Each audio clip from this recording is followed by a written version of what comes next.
حضرت سعد بن ابی وقاص کہتے ہیں کہ ہم ایک جہاد کرنے گئے، جس ملک گئے بادشاہ بہت امیر تھا، بادشاہ قیمتی تاج پہنتا تھا۔ سعد بن ابی وقاص فرماتے ہیں کہ میں نے سپاہیوں کو کہا کہ جب ہم جہاد کر کے کامیاب ہو جائیں تو اس بادشاہ کے تاج کا خیال کرنا، وہ تاج گم نہ ہونے دینا، وہ تاج جو ہے وہ اسلام کو اور مسلمانوں کو بہت فائدہ دے گا۔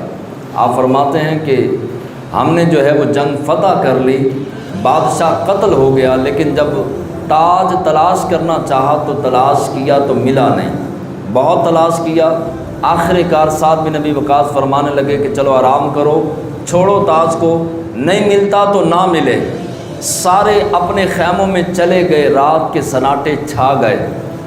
ایک پھٹی چادر والا بندہ سعد بن ابی وقاص فرماتے ہیں کہ میرے خیمے میں داخل ہوا، پیوند لگے ہوئے کپڑے، چادر کی بکل ماری ہے اور چادر بھی پھٹی ہوئی، رات کا وقت تھا، سارے سپاہی سارے صحابہ سو رہے تھے۔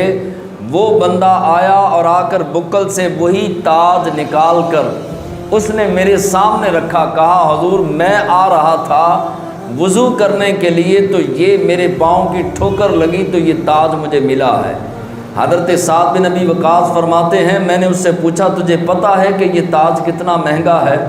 اس نے کہا جی۔ آپ نے فرمایا تجھے پتہ ہے کہ 7 بادشاہوں کی دولت جمع کی جائے تو اس سے زیادہ مہنگا یہ تاج ہے، تیری چادر بھی پھٹی ہوئی، تیرے کپڑے بھی پھٹے ہوئے، تو چاہتا تو یہ تاج اپنے پاس رکھتا، اس کو بیچتا اور ساری زندگی تیری آنے والی نسلیں بھی سنور جاتی، تو نے اپنے پاس کیوں نہیں رکھا؟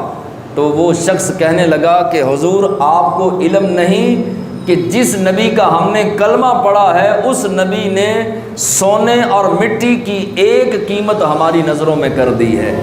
اب یہ سونا چاندی ہیرے موتی جواہرات یہ ہمارے ایمان کو خراب نہیں کر سکتے، لہٰذا یہ تاج رکھیے، اپنے پاس رکھیے، میں جا رہا ہوں۔ سعد بن ابی وقاص فرماتے ہیں میں نے کہا جاتے جاتے چہرہ تو دکھا دے۔ تو وہ شخص کہنے لگا یہ عمل میں نے آپ کے لیے نہیں کیا، اپنے رب کے لیے کیا ہے، اور جس رب کے لیے کیا ہے وہ مجھے بھی جانتا ہے، میرے چہرے کو بھی جانتا ہے۔ ایسے مخلص لوگ۔ اور آج ہماری کیا صورتحال ہے کہ ہمیں مسجدوں کے اندر پڑے لوٹوں کو بھی زنجیر باندھنی پڑتی ہے، واٹر کولر پر پڑے گلاسوں کو بھی باندھ کے رکھنا پڑتا ہے، اور مسجد میں آئے تو آخرت سے زیادہ جوتی کی فکر ہوتی ہے، جوتیوں کو سنبھال کے رکھنا پڑتا ہے۔ یہ مسلمانوں کی حالت